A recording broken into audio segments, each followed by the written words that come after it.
Ешкімі жоқ жетім, ақшадан қиналып жүрген жарлы студент айына 50 рубль төлейтін репетиторлық жұмыс барын хабарландырудан оқып, жаяу жалпылап ұзақ жүріп айтылған жерге келеді. Қаладан алыстау, орман арасындағы 2 қабатты сәулетті үйде тұратын үй иесі оған 2 баланы оқытқан еңбегіне қосымша ақы төлейтін болып, студент қуанып жұмысқа кіріседі. Бірнеше күн өткенде репетитор тосын жайларды байқайды. Мысалы, бақтың ішімен жүріп өткенде жер дымқыл болса да аяқ ізі қалмайтыны. Себебін білмек болғанда үй иесі Норден іздері жұмысшылардың тегістеп отыратынын айтады.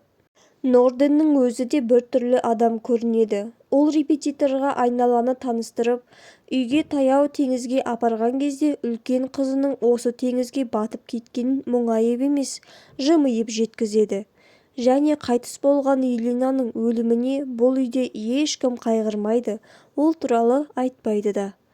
Кеш батқанда «Тансирен» деп бұйырған тарғыл дауыс естіліп, терезеден үй ішіндегі қара көлеңке арасында жындана билеп жүгіргендердің сұлбасы көрінеді. Үйдегілердің қай кезде билеп, қай кезде күлу керегін тек Норден шешеді.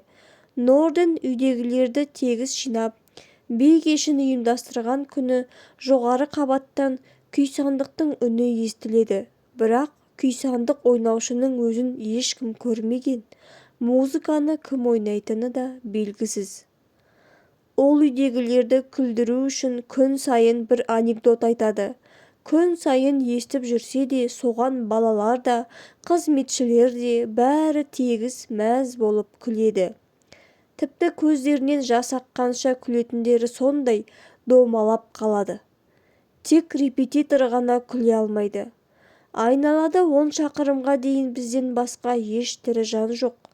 Өз көңілімізді өзіміз көтермегенде қайтеміз, деп түсіндіреді Норден бұның себебін. Билеңдер, деп бұйрық берілген бойда, ұл мен қыз жаны бар адам емес, құдды ағаштан жасалған қуыршақтар құсап билеп жүгіреді. Үй иесі осынау жасанды көңілділік арқылы өзінің қайғысын баспақшы бола ма? Осы жасандылықтың артында не бар? Ал бұған көнбеген, қарсылығын білдірген репетитордың өзі жүйкесі ауыратын біреу көрінеді. Осы үйге келгелі босатпай қойған мұң. Әлдебір қайғыдан кейіпкер естен айырылып ақырын өліп бара жатқандай күйде. Оған осынша адамның арасында әлі өлмеген, тірісі үй иесінің суға кетіп қайтыс болған қызы сияқты болып көрінеді де тұрады. Бір күні үйден шыққанда терезеден қарап тұрған жүдеу жүзді, мұңды әйел затын көреді. Бұл үй иесінің жас әйелі еді, бірақ оқиға соңында кейін ол туралы айтылмайды. Балалар да бір түрлі. Бала болып шуламайды, не алаңсыз күлмейді. Тіпті құлап қалып бір жерін жарақаттап алса да жыламайды. Репетитор өзі сабақ беретін баланы ұнатпайды. Бір жағы әкесінің түсініксіз мінезінен де балалық болмысынан алыстап, ерте есейген. Түрі бала болғанымен қылығы тым ересек баладан оның өзі де қорқатын сияқты. Бір күні студент терезеден ол қарап тұрғанын байқайды. Бастапқыда оның 2 метр биіктікке қалай еркін жетіп тұрғанына мән бермейді. Тек бір күні ол 2-ші қабаттағы терезеден көрінген кезде репетитор өзін қорқынышты түс көріп жатқандай сезінеді. Бұл оның жүйкесін ширықтырып, тап қазір бірдеңе болатын сияқты күйге салып қояды. Үнемі бірдеңе күтумен болады. Бірақ адамды әдейілеп қорқыту үшін жасалып жатқан ештеңе жоқ сияқты. Түн ішінде терезеден қарап тұратын ол кім? Бұл үй иесі қанша елемесе де бәрібір өзінің бар екенін, жоғалып кетпегенін білдіргісі келетін қайғының символы болуы да мүмкін. Бірақ автор мұның жауабын оқырманға қалдырған. Бір күні күй-сандықтың әуені тоқтап, бірдеңе тарс етеді де, артынша біреудің шаңғырған дауысы естіледі. Бұл үй иесінің ешкім көрмеген жас әйелі еді.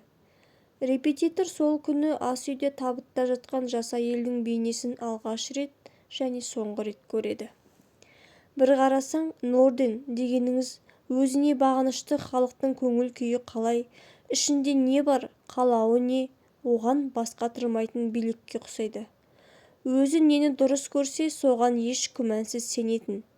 Бұйыру арқылы адамның тек өзін емес, көңіл күйін де басқаруға болады деп ойлайды. Сол үшін бүкіл билігін пайдаланады. Күн сайын әлдеқашан тізесі шыққан анекдотты айтудан жалықпай, басқалардың соған күлуін талап етеді. Репетитордың сұрақтарына оған күмәнді көрінгеннің бәріне қисынды өтірікпен жауап береді. Норден образы арқылы антагонистік режим мен мемлекеттің шексіз, бақылаусыз билігі көрінеді. Ол өзінің туған қызының қайтыс болғанына қайғырмайды, жайбарақат көрінеді. Сөйте тұра тынып қалған үнсіздіктен қорқатын сияқты. Әйтеуір үйдің іші сыртын жайлап алған мелшиген көңілсізден кейін қайғының орнын жасанды көңілдікпен басқысы келеді. Ал қызметшілер, бала күтушілер, балалар осыған үнсіз көнеді, бұйрықты орындайды. Адамдардың қылықтарының бәрі жасанды. Өйткені үй ішіндегі болсын, мемлекеттегі болсын, осындай басқару түрінің үстемдігі адамдарды өзгертеді. Тіпті ең бір жүрегі жұмсақ адамның өзіне темірдей қаттылық пен тоң мойындық дарытады. Айналасына деген салқындықтылық осылай байқалады. Бала екеш баланың өзі бала сияқты емес, жастай эмоциясын басқарып, сыр алдырмас әккі болған. Ешкімге көрінбейтін жас әйел өлгенде де ешкімнің қайғырмай, ештеңе болмағандай жүретіні содан. Өйткені бұл биліктегі эгоцентризм басқаларға жылылықпен қарауды ұмыттырып, тек адамдар арасындағы қатынасты ғана емес, адамгершілікті, мейірімділікті де өлтіреді.